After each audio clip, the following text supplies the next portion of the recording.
ನಿಮ್ಮ ಮಾತುಗಳು ತಿಳಿಸುವಾಗ ನಿಮ್ಮ ಪರಿಶುದ್ಧಾತ್ಮನ ಸಹಾಯ ನಮಗೆ ಅನುಗ್ರಹಿಸ್ರಿ. ಅಯ್ಯ, ನಾವು ಮಾತಾಡುವಂಥವ್ರು ನಾವಲ್ಲ, ನಿಮ್ಮ ಪರಿಶುದ್ಧಾತ್ಮನ ಸಹಾಯದಿಂದ ನಿಮ್ಮ ಮಾತುಗಳನ್ನು ಬೈಟ್ಟು ನೀವೇ ಮಾತಾಡಿಕೊಳ್ಬೇಕೆಂಬುದಾಗಿ ಈ ಚಿಕ್ಕ ಪ್ರಾರ್ಥನೆ ಮನವಿ ನಿಮ್ಮ ಪಾದತ್ರ ಇಡುತ್ತಾ, ಈ ಪ್ರಾರ್ಥನೆ ನಿಮ್ಮ ಮಗನೂ ನಮ್ಮ ರಕ್ಷಕನೂ ಆಗಿರುವ ಯೇಸುವಿನ ಅತಿ ಶ್ರೇಷ್ಠವಾದ ನಾಮದಲ್ಲಿ ಪ್ರಾರ್ಥಿಸಿ ಬೇಡುತ್ತೇವೆ, ನಮ್ಮ ಪರಲೋಕದ ತಂದೆ. ಆಮೇನ್. ನಿಮ್ಮೆಲ್ಲರಿಗೂ ಯೇಸು ಕ್ರಿಸ್ತನ ನಾಮದಲ್ಲಿ ನನ್ನ ಹೃದಯಪೂರ್ವಕವಾದ ವಂದನೆಗಳನ್ನು ತಿಳಿಸ್ತಾ ಇದ್ದೇನೆ. ಪ್ರಿಯರಾದ ದೇವರ ಮಕ್ಕಳೇ, ಈ ದಿನ ನಾವು ಸ್ವಲ್ಪ ಹೊತ್ತು ದೇವರ ವಾಕ್ಯವನ್ನು ನಾವು ಆಲೋಚನೆ ಮಾಡಿಕೊಳ್ಳೋಣ. ಪ್ರಿಯರೇ, ದೇವರ ವಾಕ್ಯವನ್ನು ಕುರಿತು ನಾವು ತಿಳ್ಕೊಳ್ಳುವಂಥ ವಿಷಯ ಏನೆಂದರೆ, ಈ ದಿನ ನಾನು ಮಾತಾಡುವಂಥ ಒಂದು ಸಬ್ಜೆಕ್ಟ್ ಏನೆಂದರೆ, ಪರಲೋಕದಲ್ಲಿ ಯಾರ್ಯಾರಿದ್ದಾರೆ ಎಂಬುದಾಗಿ ನಾನು ಮಾತಾಡ್ತಾ ಇದ್ದೇನೆ. ಅದಕ್ಕೆ ಕೇಳುವಂಥ ನೀವೆಲ್ಲರೂ ಕೂಡ ಜಾಗೃತಿಯಿಂದ ಕೇಳಿ, ನಾವೆಲ್ಲರೂ ಸೇರಿಕೊಂಡು ದೇವರ ವಾಕ್ಯವನ್ನು ಕಲಿತುಕೊಳ್ಳೋಣ, ದೇವರ ವಾಕ್ಯವನ್ನು ಆಲೋಚನೆ ಮಾಡೋಣ, ದೇವರ ವಾಕ್ಯವನ್ನು ನಾವು ಪರಿಶೋಧನೆ ಮಾಡಿ ತಿಳಿದುಕೊಂಡು ಆ ಕ್ರಿಸ್ತನ ಮಾರ್ಗದಲ್ಲಿ ನಾವೆಲ್ಲರೂ ನಡೆದುಕೊಳ್ಳೋಣ.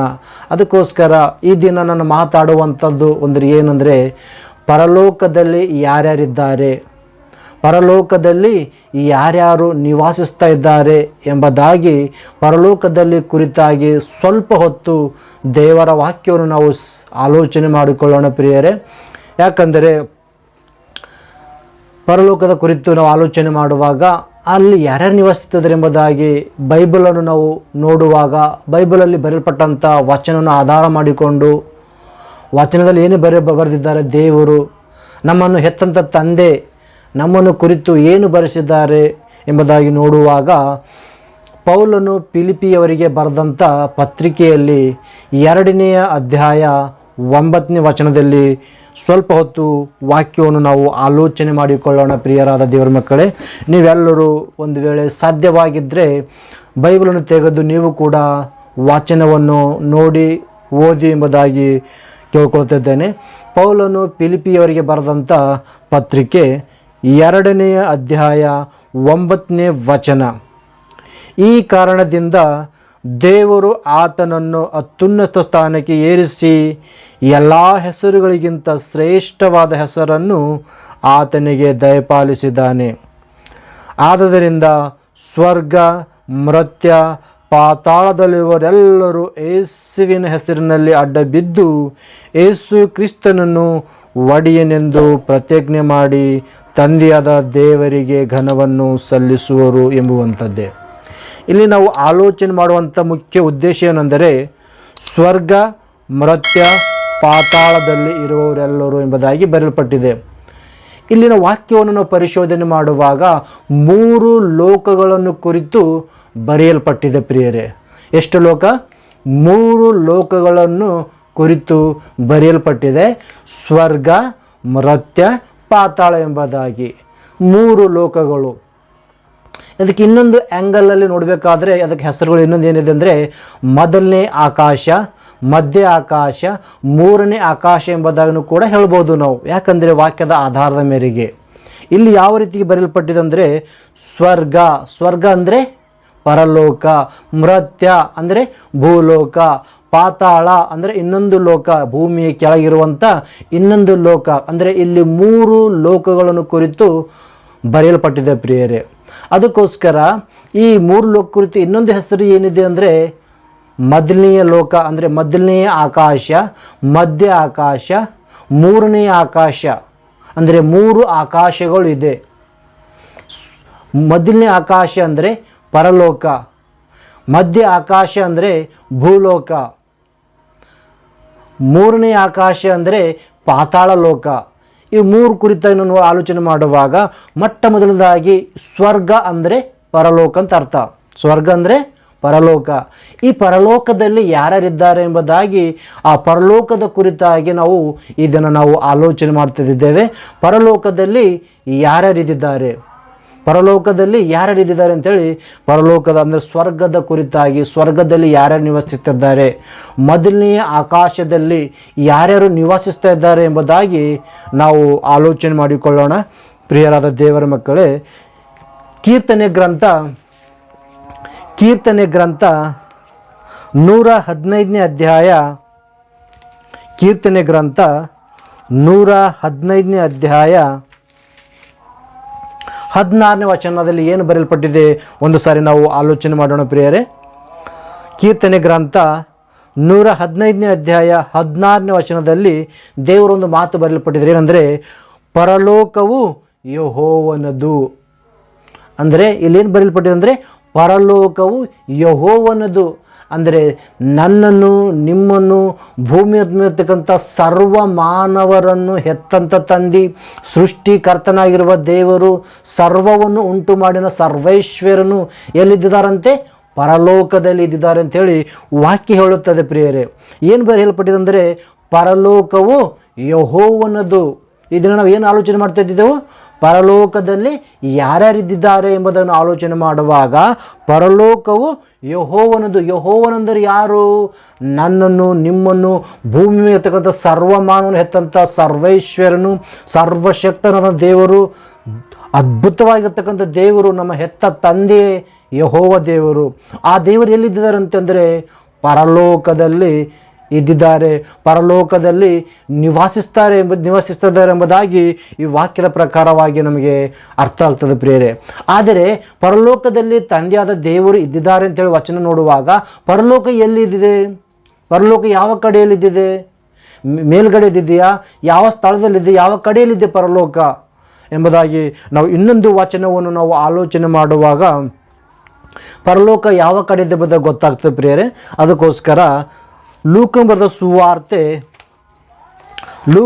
ಸುವಾರ್ತೆ 18ನೇ ಅಧ್ಯಾಯ 13ನೇ ವಚನದಲ್ಲಿ ಏನು ಬರೆಯಲ್ಪಟ್ಟಿದೆ ನೋಡಿ ಒಂದು ಸಾರಿ.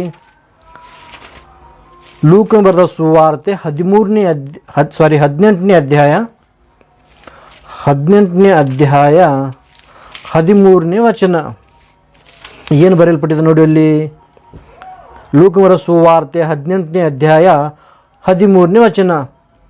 ಆದರೆ ಆ ಸುಂಕದವನು ದೂರದಲ್ಲಿ ನಿಂತು ಆಕಾಶದ ಕಡೆಗೆ ಕಣ್ಣೆತ್ತಿ ನೋಡುವುದಕ್ಕೂ ಮನಸ್ಸಿಲ್ಲದೆ ಎದೆ ಬಡಿಕೊಳ್ಳುತ್ತಾ, ದೇವರೇ, ಪಾಪಿಯಾದ ನನ್ನನ್ನು ಕರುಣಿಸು ಅಂದನು. ಇಲ್ಲಿ ಈ ಸಂದರ್ಭ ನೋಡುವಾಗ ಮುಖ್ಯವಾಗಿ ತಿಳ್ಕೊಳ್ಳುವಂಥದ್ದು ಏನೆಂದರೆ, ಆ ಸುಂಕದವನು ದೇವರ ಆಲಯದ ಕಡೆಗೆ ಬಂದು ಪ್ರಾರ್ಥನೆ ಮಾಡುವ ಸಮಯದಲ್ಲಿ ಯಾವ ಕಡೆ ನೋಡ್ತದೆ ಅಂದರೆ ಮೊದಲನೇ ಆಕಾಶದ ಕಡೆಗೆ ನೋಡುವುದಕ್ಕೆ ಮನಸ್ಸಿಲ್ಲಂತೆ. ಯಾರು? ಸುಂಕದವನು ಹೇಳುವಂಥ ಮಾತಂದರೆ ಆಕಾಶದ ಕಡೆಗೆ ಕಣ್ಣೆತ್ತಿ ನೋಡುವುದಕ್ಕೆ ಮನಸ್ಸಿಲ್ಲದೆ ಎದೆ ಬಡಿದುಕೊಳ್ಳುತ್ತಾ, ನಾನು ಪಾಪಿಯಾದ ನನ್ನನ್ನು ಕರುಣಿಸು ಎಂಬುದಾಗಿ ದೇವರ ಹತ್ರ ಪ್ರಾರ್ಥನೆ ಮಾಡ್ತಾ ಇದ್ದಾನೆ. ಅಂದರೆ ಕಾರಣ ಏನಂದರೆ, ತಿಳ್ಕೊಳ್ಳುವಂಥ ಮುಖ್ಯವಾದಂಥ ಉದ್ದೇಶ ಏನೆಂದರೆ, ಅವನು ಆಕಾಶದ ಕಡೆಗೆ ಕಣ್ಣೆತ್ತಿ ನೋಡುವುದಕ್ಕೂ ಕೂಡ ಮನಸ್ಸಿಲ್ಲಂತೆ. ಅಂದರೆ ಆಕಾಶ ಅಂದ್ರೇನು? ಮೊದಲನೇ ಆಕಾಶದ ಕಡೆಗೆ ಕಣ್ಣೆತ್ತಿ ನೋಡೋದು ಕೂಡ ಅವನಿಗೆ ಮನಸ್ಸಿಲ್ಲಂತೆ. ಅಂದರೆ ಪರಲೋಕದ ಕಡೆಗೆ ಕಣ್ಣೆತ್ತಿ ನೋಡುವುದಕ್ಕೂ ಕೂಡ ಅವನಿಗೆ ಮನಸ್ಸಿಲ್ಲಂತೆ. ಯಾಕೆಂದರೆ ನಾನು ಪಾಪಿಯಾಗಿದ್ದೇನೆ. ಆ ಪರಲೋಕ ದೇವರಿರುವಂಥ ಲೋಕ, ನಮ್ಮನ್ನು ಹೆತ್ತಂಥ ತಂದೆ ಇರುವಂಥ ಲೋಕ, ಆ ಪರಲೋಕದಲ್ಲಿ ನಮ್ಮ ತಂದೆಯಾದ ದೇವರಿದ್ದಾರೆ. ಆ ದೇವರ ಕಡೆಯನ್ನು ಏನಂತ ಮುಖ ಮಾಡಿಕೊಂಡು ಪ್ರಾರ್ಥನೆ ಮಾಡಲಿ ಎಂಬುದಾಗಿ ಆಲೋಚನೆ ಮಾಡ್ತಿದ್ದಾನೆ ಪ್ರಿಯರೇ. ಯಾಕಂದರೆ ಇಲ್ಲಿ ಗೊತ್ತಾಗ್ತದೆ, ಪರಲೋಕದ ಕಡೆಗೆ ಕಣ್ಣೆತ್ತಿ ನೋಡೋದಕ್ಕೂ ಮನಸ್ಸಿಲ್ಲ ಅಂತೆ. ಅಂದರೆ ಆ ಸುಂಕದವನು ಯಾವ ಸ್ಥಳದಿದ್ದಾನೆ? ನಾವು ನಿವಾಸಿಸುವಂಥ ಇದೇ ಸ್ಥಳದಲ್ಲಿ ಇದ್ದಾನೆ ಪ್ರಿಯರೇ. ಆದರೆ ಇದೇ ಸ್ಥಳ ಇದ್ದಂಥ ಮಧ್ಯ ಆಕಾಶದಲ್ಲಿ ಇದ್ದುಕೊಂಡು, ಅಂದರೆ ಇದೇ ಭೂಮಿಯಲ್ಲಿ ಇದ್ದುಕೊಂಡು ಅವನು ಪ್ರಾರ್ಥಿಸುವಾಗ ಆ ಪರಲೋಕದ ಕಡೆಗೆ, ಅಂದರೆ ಆಕಾಶದ ಕಡೆಗೆ, ಅಂದರೆ ಮೊದಲನೇ ಆಕಾಶದ ಕಡೆಗೆ ಕಣ್ಣೆತ್ತಿ ನೋಡೋದು ಕೂಡ ಅವನಿಗೆ ಮನಸ್ಸಿಲ್ಲಂತೆ ಪ್ರಿಯರೇ. ಯಾಕೆ ಅಂದರೆ ನಾನು ಪಾಪಿ. ಆ ಪರಲೋಕದಲ್ಲಿ, ಆ ಆಕಾಶದಲ್ಲಿ, ಮೊದಲನೇ ಆಕಾಶದಲ್ಲಿ ತಂದೆಯಾದ ದೇವರಿದ್ದಾರೆ. ಆ ದೇವರ ಕಡೆ ಏನಂತ ನೋಡಿ ಪ್ರಾರ್ಥನೆ ಮಾಡಿ, ನಾನು ಪಾಪಿ ಇದ್ದೆ ದೇವರೇ ಅಂಥೇಳಿ ತನ್ನನ್ನು ತಾನು ಹೃದಯದಲ್ಲಿ ನೊಂದುಕೊಂಡು ಪಶ್ಚಾತ್ತಾಪಪಟ್ಟು, ತಂದೆಯಾದ ದೇವರೇ, ನಾನು ಪಾಪಿ ಇದ್ದೆ, ನನ್ನ ಪಾಪ ಕ್ಷಮಿಸುತ್ತ ಪ್ರಾರ್ಥಿಸ್ತದನು. ಅಂದರೆ ಇಲ್ಲಿ ಅರ್ಥ ಏನಾಗ್ತದೆ? ಮುಖ್ಯ ಉದ್ದೇಶ ಏನಂದರೆ, ಪರಲೋಕದಲ್ಲಿ ತಂದಿದ್ದಾರೆ. ಪರಲೋಕ ಎಲ್ಲಿದೆ ಅಂತ ಅರ್ಥ ಆಗತ್ತಂದರೆ, ಅವನು ಪರಲೋಕದ ಕಡೆಗೆ, ಅಂದರೆ ಆಕಾಶದ ಕಡೆಗೆ ಕಣ್ಣೆತ್ತುವುದು ಕೂಡ ಮನಸ್ಸಿಲ್ಲಂತೆ. ಅಂದ್ರೆ ಆಕಾಶ ಅಂದರೆ ಮೊದಲನೇ ಆಕಾಶ, ಪರಲೋಕದ ಕಡೆ ನೋಡೋದಕ್ಕೆ ಮನಸ್ಸಿಲ್ಲಂತೆ ಪ್ರಿಯರೇ.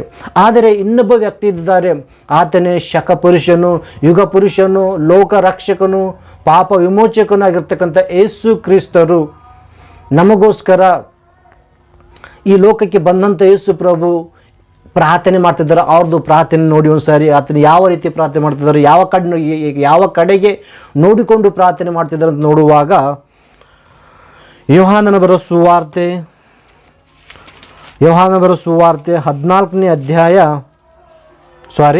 ಯೋಹಾನನ ಬರೋ ಸುವಾರ್ತೆ 11ನೇ ಅಧ್ಯಾಯ 41ನೇ ವಚನ. ಯೋಹಾನನ ಬರೋ ಸುವಾರ್ತೆ 11ನೇ ಅಧ್ಯಾಯ 41ನೇ ವಚನ. ಈ ಯೇಸು ಪ್ರಭು ಪ್ರಾರ್ಥನೆ ಮಾಡುವಾಗ ಏನು ಮಾಡ್ತಿದ್ದಾರೆ ನೋಡಿ ಒಂದ್ಸಾರಿ. 41ನೇ ವಚನ. ಆಗ ಕಲ್ಲನ್ನು ತೆಗೆದು ಹಾಕಿದರು ಮತ್ತು ಏಸು ಕಣ್ಣೆತ್ತಿ ಮೇಲಕ್ಕೆ ನೋಡಿ, ತಂದೆಯೇ, ನೀನು ನನ್ನ ಪ್ರಾರ್ಥನೆಯನ್ನು ಕೇಳಿದ್ದಕ್ಕೆ ನಿನ್ನನ್ನು ಕೊಂಡಾಡುತ್ತೇನೆ. ಇಲ್ಲಿ ಮುಖ್ಯವಾಗಿ ತಿಳ್ಕೊಳ್ಳುವಂಥ ಉದ್ದೇಶ ಅಂದರೆ ಪರಲೋಕ ಯಾವ ಕಡೆಗೆ ಇದ್ದಂದರೆ ಯೇಸು ಪ್ರಭು ಇದೇ ಭೂಮಿಯಲ್ಲಿ ನಿಂತುಕೊಂಡು ಪ್ರಾರ್ಥನೆ ಮಾಡ್ತಾ ಇದ್ದಾರ. ಯಾಕಡೆ ನೋಡಿ ಪ್ರಾರ್ಥನೆ ಮಾಡ್ತಾ ಅಂದರೆ ಯೇಸು ಪ್ರಭು ಕಣ್ಣೆತ್ತಿ ಮೇಲಕ್ಕೆ ನೋಡಿ ತಂದೆಯೇ ಅಂತ ಹೇಳಿ ಕೊರಿತಾ ಇದ್ದಾರೆ. ತಂದೆಯಲ್ಲಿದ್ದರೆ ಇಷ್ಟಕ್ಕೂ ಈಗ ವಚನ ನೋಡಿದಲ್ಲ ಕೀರ್ತನೆ ಗ್ರಂಥದಲ್ಲಿ, ಪರಲೋಕವು ಯೆಹೋವನದು ಅಂತ. ಅಂದರೆ ತಂದೆಯಾದ ದೇವರು ಯಾವ ಸ್ಥಳದಲ್ಲಿದ್ದಾರೆ ಅಂದರೆ ತಂದೆಯಾದ ದೇವರು ಪರಲೋಕದಲ್ಲಿ ಇದ್ದಾರೆ. ಯೇಸು ಕ್ರಿಸ್ತು ಎಲ್ಲೆದ್ದು ಪ್ರಾರ್ಥನೆ ಮಾಡ್ತಾ ಇದ್ದಾರೆ ಅಂದರೆ ಇದೇ ಭೂಮಿಯಲ್ಲಿ ಇದ್ದುಕೊಂಡು ನಮಗೆ ನಿವಾಸಿಸ್ತಾ ಇದ್ದಾರೆ ಯೇಸು ಪ್ರಭು. ಅಂಥ ಸಮಯದಲ್ಲಿ ಯೇಸು ಕ್ರಿಸ್ತರು ಕೂಡ ಕಣ್ಣೆತ್ತಿ ಮೇಲಕ್ಕೆ ನೋಡಿ, ತಂದೆಯೇ, ನನ್ನ ಪ್ರಾರ್ಥನೆ ಕೇಳಿದಕ್ಕೆ ನಿನ್ನನ್ನು ಕೊಂಡಾಡುತ್ತೇನೆ ಎಂಬುದಾಗಿ ಹೇಳ್ತಿದ್ದಾರೆ. ಅಂದರೆ ಈ ವಚನ ಪ್ರಕಾರ ಏನು ಅರ್ಥ ಆಗ್ಲತ್ತದೆ ಅಂದರೆ ನಮಗೆ ಪರಲೋಕ ಎಲ್ಲಿದೆ? ಮೇಲ್ಗಡೆ ಇದ್ದೆ. ಮೊದಲನೇ ಆಕಾಶ ಮೇಲ್ಗಡೆ ಇದ್ದೆ. ನಾವಿರುವಂಥ ಆಕಾಶ ಮಧ್ಯ ಆಕಾಶ. ನಾವಿರುವಂಥದ್ದು ಮಧ್ಯ ಆಕಾಶದಲ್ಲಿ, ಅಂದರೆ ಈ ಭೂಗೋಳ, ಈ ಭೂಮಿಯಲ್ಲಿ ನಾವು ನಿವಸಿಸುವಂಥದ್ದು ಮಧ್ಯ ಆಕಾಶ. ಆದರೆ ಯೇಸು ಕ್ರಿಸ್ತ ಮಧ್ಯ ಆಕಾಶದಲ್ಲಿ ನಿಂತುಕೊಂಡು ಮೊದಲನೇ ಆಕಾಶದ ಕಡೆ ಕಡ್ಡೆತ್ತದನ್ನು ಪರಲೋಕದ ಕಡೆಗೆ ಎತ್ತಿ ತಂದೆಯಾದ ದೇವರಿಗೆ ಪ್ರಾರ್ಥನೆ ಮಾಡ್ತಿರುವಾಗ ನೋಡುವಾಗ ಅಲ್ಲಿ ನಮಗೆ ಏನು ಗೊತ್ತಾಗ್ತದೆ ಅಂದರೆ ಪರಲೋಕ ಮೇಲ್ಗಡೆದ್ದೇ, ಪರಲೋಕದಲ್ಲಿ ತಂದೆಯಾದ ದೇವರು ನಿವಾಸಿಸ್ತಾ ಇದ್ದಾರೆ ಎಂಬುದಾಗಿ ಈ ವಚನದ ಪ್ರಕಾರವಾಗಿ ನಮಗೆ ಅರ್ಥವಾಗ್ತದೆ ಪ್ರಿಯರೇ. ಪರಲೋಕ ಎಲ್ಲಿದೆ? ಮೇಲ್ಗಡೆ ಇದ್ದೆ. ಪರಲೋಕದಲ್ಲಿ ಯಾರ್ಯಾರು ಇದ್ದಿದ್ದಾರೆ? ತಂದೆಯಾದ ದೇವರು ಇದ್ದಿದ್ದಾರೆ ಅಂತ ಹೇಳಿ ಯೇಸು ಪ್ರಭು ಹೇಳುವಂಥ ಮಾತೇನೆಂದರೆ, ಪರಲೋಕದ ಕಡೆ ಯೇಸು ಪ್ರಭು ಕಣ್ಣೆತ್ತಿ ಪ್ರಾರ್ಥನೆ ಮಾಡುತ್ತಾ ಏನು ಹೇಳ್ತಾ ಇದ್ದಾರೆ ಅಂದರೆ, ಪರಲೋಕದಲ್ಲಿರುವ ನಮ್ಮ ತಂದೆ ನೋಡಿ ವಚನ ಇನ್ನೊಂದು ಸಾರಿ. ಯೇಸು ಕಣ್ಣೆತ್ತಿ ಮೇಲಕ್ಕೆ ನೋಡಿ, ತಂದೆಯೇ, ನೀನು ನನ್ನ ಪ್ರಾರ್ಥನೆಯನ್ನು ಕೇಳಿದ್ದಕ್ಕೆ ನಿನ್ನನ್ನು ಕೊಂಡಾಡುತ್ತೇನೆ ಎಂಬುದಾಗಿ ಹೇಳ್ತಾ ಇದ್ದಾರೆ. ಅಂದರೆ ಯೇಸು ಪ್ರಭು ತಂದೆ ಅಂದರೆ ಪರಲೋಕದಿದ್ದಾರೆ, ಆ ತಂದೆಗೆ ಪ್ರಾರ್ಥನೆ ಮಾಡ್ತಾ ಇದ್ದಾರೆ. ಅಂದರೆ ಪರಲೋಕದಲ್ಲಿ ಯಾರ್ಯಾರು ಇದ್ದಿದ್ದಾರೆ ಅಂತ ಅರ್ಥ ಆಗ್ತದೆ. ಮೊಟ್ಟ ಮೊದಲ ಒಬ್ಬ ವ್ಯಕ್ತಿ ಯಾರಂದರೆ ನಮ್ಮನ್ನು ಹೆತ್ತಂಥ ತಂದೆ, ಸೃಷ್ಟಿಕರ್ತ ಸರ್ವೇಶ್ವರನಾಗಿರ್ತಕ್ಕಂಥ ದೇವರು ಎಲ್ಲಿದ್ದಾರಂತೆ? ಪರಲೋಕದಲ್ಲಿ ಇದ್ದಿದ್ದಾರಂತೆ. ಇನ್ನೊಂದು ವಚನ ನೋಡ್ಕೋಬರ್ರಿ. ಪರಲೋಕದಲ್ಲಿ ಇನ್ನೂ ಯಾರ್ಯಾರು ಇದ್ದಿದ್ದಾರೆ, ಪರಲೋಕದಲ್ಲಿ ಇನ್ನೂ ಯಾರ್ಯಾರು ನಿವಾಸಿಸ್ತಾ ಇದ್ದಾರೆ ಎಂಬುದಾಗಿ ನಾವು ಆಲೋಚನೆ ಮಾಡುವಾಗ ಅಪೊಸ್ತಲರ ಕೃತ್ಯಗಳು 7ನೇ ಅಧ್ಯಾಯ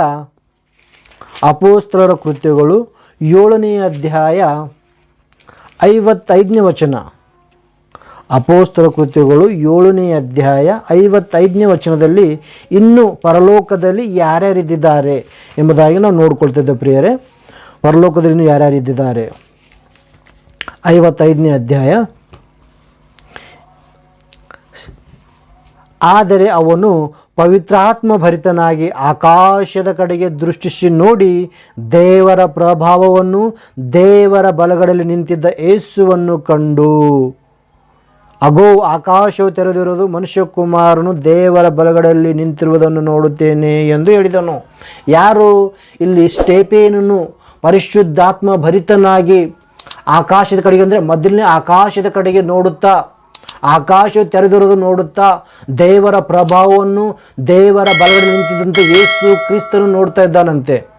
ಯಾರು? ಸ್ಟೇಫೇನನು ಪರಿಶುದ್ಧಾತ್ಮ ಭರಿತನಾಗಿ ಮೊದಲನೇ ಆಕಾಶದ ಕಡೆಗೆ ಅಂದರೆ ಪರಲೋಕದ ಕಡೆಗೆ ನೋಡುವಾಗ, ಕಣ್ಣೆತ್ತಿ ನೋಡುವಾಗ ಆಕಾಶವು ತೆರೆದಿದ್ದಂತೆ.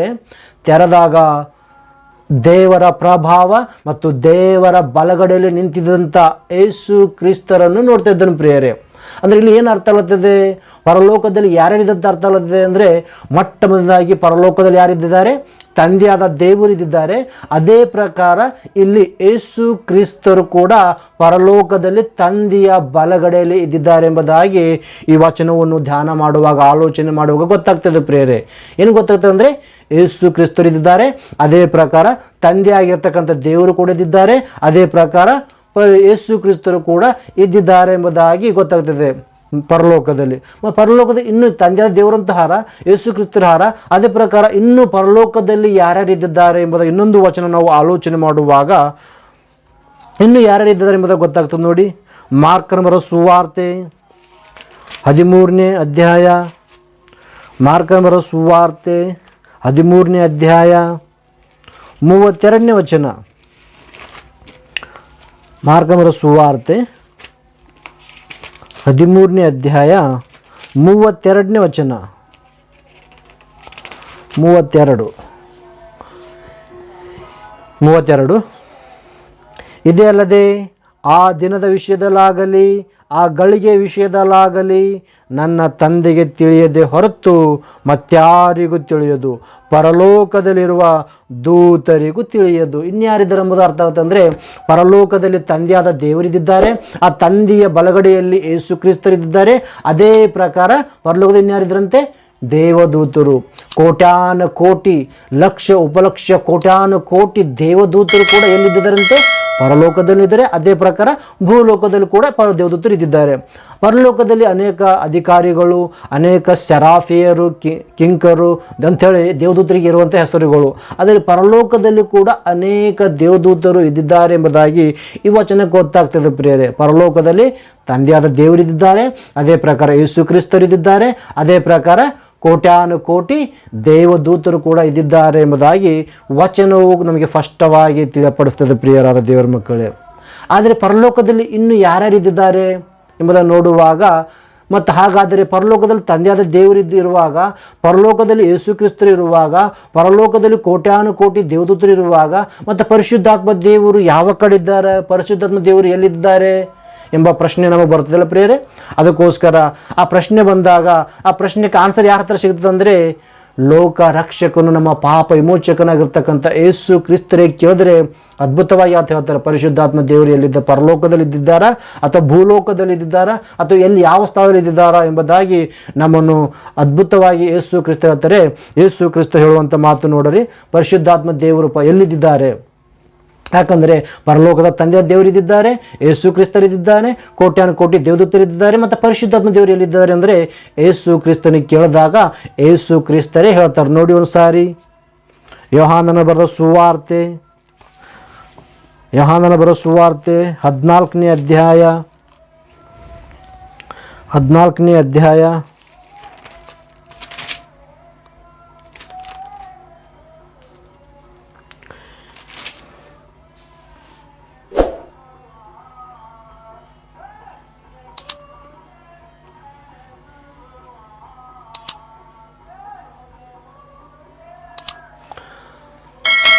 ನೋಡಿ, ಯೋಹಾನನ ಬರೆದ ಸುವಾರ್ತೆ 14ನೇ ಅಧ್ಯಾಯ 16ನೇ ವಚನ.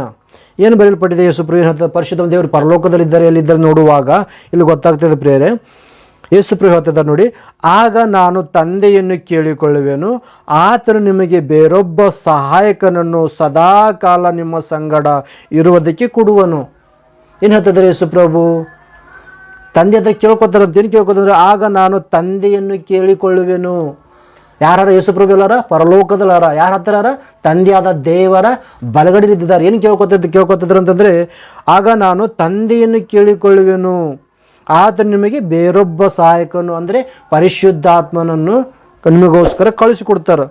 ಬೇರೊಬ್ಬ ಸಹಾಯಕನು ಸದಾಕಾಲ ನಿಮ್ಮ ಸಂಗಡ ಇರೋದಕ್ಕೆ ಕಳಿಸ್ಕೊಡುವರು. ಅಂದರೆ ಯೇಸು ಕ್ರಿಸ್ತರು ಪರಲೋಕದಲ್ಲಿ ಇದ್ದಿದ್ದಾರೆ, ಅದೇ ಪ್ರಕಾರ ಕೋಟ್ಯಾನು ಕೋಟಿ ದೇವದೂತರು ಕೂಡ ಪರಲೋಕದಲ್ಲಿ ಇದ್ದಿದ್ದಾರೆ. ಈಗ ಪರಿಶುದ್ಧಾತ್ಮ ದೇವರು ನಮಗೆ ಸಹಾಯಕನಾಗಿ ನಮ್ಮ ಜೊತೆ ಇರೋದಕ್ಕೋಸ್ಕರವಾಗಿ, ಸದಾಕಾಲ ನಮ್ಮ ಜೊತೆ ನಿವಾಸಿಸೋದಕ್ಕೋಸ್ಕರ ಪರಿಶುದ್ಧಾತ್ಮ ದೇವರು ನಮಗೆ ಜೊತೆಯಾಗಿದ್ದಾರಂತ ಪ್ರಿಯರೇ.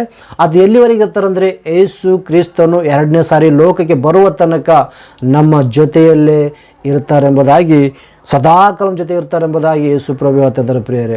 ಅಂದರೆ ಏನು ಅರ್ಥ ಐತಿ ಇವಾಗ ಅಂದರೆ, ಪರಲೋಕದಲ್ಲಿ ತಂದೆಯಾದ ದೇವರಿದ್ದಾರೆ, ಅದೇ ಪ್ರಕಾರ ಯೇಸು ಕ್ರಿಸ್ತರಿದ್ದಾರೆ, ಅದೇ ಪ್ರಕಾರ ಪರಿಶುದ್ಧಾತ್ಮ ದೇವರು ಈ ಲೋಕದಲ್ಲಿ ಅಂದರೆ ನಾವಿರುವಂಥ ಲೋಕದಲ್ಲಿ ನಮ್ಮ ಜೊತೆ ಸದಾಕಾಲ ಇರೋದಕ್ಕೆ ಕೊಟ್ಟಿದ್ದಾರಂತೆ. ಎಲ್ಲಿ ತನಕ ಇರ್ತಾರಂದರೆ ಯೇಸು ಕ್ರಿಸ್ತನು 2ನೇ ಸಾರಿ ಬರುವ ತನಕ ನಮ್ಮ ಜೊತೆಯಲ್ಲೇ ಇದ್ದುಕೊಂಡು ನಮ್ಮನ್ನು ಸತ್ಯದ ಮಾರ್ಗದಲ್ಲಿ ನಡೆಸ್ಕೊಂಡು ಹೋಗುವಂಥದ್ದು ಪರಿಶುದ್ಧಾತ್ಮ ದೇವರ ಕೆಲಸವಾಗಿದೆ ಪ್ರಿಯರೇ. ಹಾಗಾದರೆ ಇಷ್ಟೇ ಪರಲೋಕದ ಇರುವಂಥದ್ದು ಇಷ್ಟೇ ಜನನ? ದೇವರನ್ನು ನಂಬಿದಂಥ ನೀತಿವಂತರಾಗಿರ್ಬೋದು, ಅನೀತಿವಂತರಾಗಿರ್ಬೋದು, ಇವರೆಲ್ಲರೂ ಎಲ್ಲಿದ್ದಾರೆ ಎಂಬುದಾಗಿ ಆಲೋಚನೆ ಮಾಡುವಾಗ ಅವರು ಮೂರನೇ ಆಕಾಶದಲ್ಲಿ ಅಂದರೆ ಪಾತಾಳ ಲೋಕದಲ್ಲಿ ಇರ್ತಾರೆಂಬುದಾಗಿ ಇನ್ನೊಂದು ಭಾಗದಲ್ಲಿ ಮಾತಾಡಿ ಆ ಪಾತಾಳ ಲೋಕದ ಕುರಿತಾಗಿ ವಿವರಣೆ ನಿಮಗೆ ಕೊಡೋದಕ್ಕೆ ನಾನು ಸಿದ್ಧನಾಗಿದ್ದೇನೆ ಪ್ರೇರೆ.